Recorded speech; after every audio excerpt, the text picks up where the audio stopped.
Mayong adlaw mga madi, karong mga madi wala di haga sa tubig, mao dong maghasalod ta. Salamat na jud ta sa Ginoo ni ulan karon.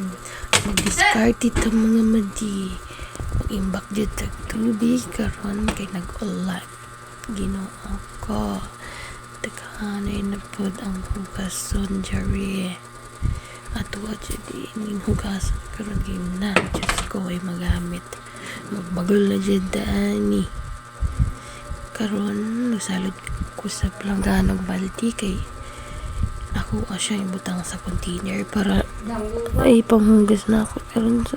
plato isirining uli yung sa plato ay kaya wala magamit ang butanay nga nung wala pa man nag-awas Ginoo ko Diyos galore ako na siyang ibalhin sa container tao kasog pang ulan mga madilis utig mga madi na wala chay tubig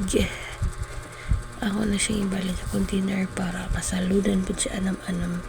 kung isulod na po na container ay Ginoo ko kana sa pamanani maawas Diyos ko hinahinayan na lang nato ni balihin para dali aero po siya irisya mo po no tapos saludin po nato balik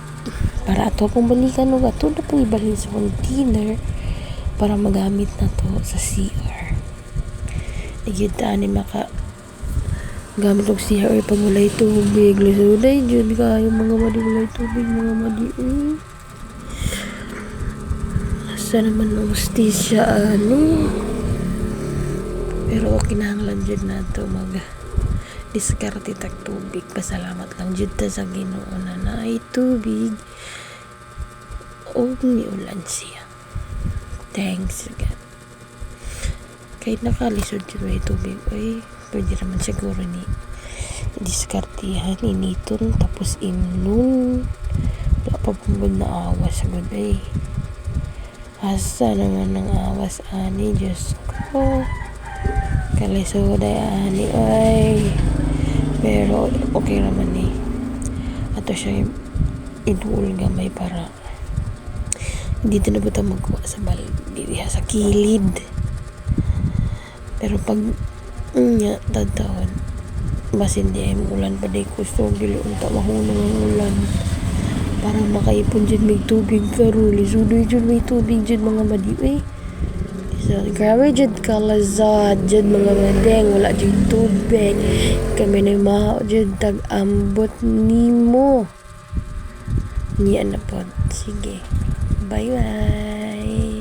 mara tong video na to balik na po to sa itong kwarto maghuwat na po ta na mapuno sa ulan ang baldi o ang plangkana kay bali na sa container that's the end of my video mga wadi. Bye-bye.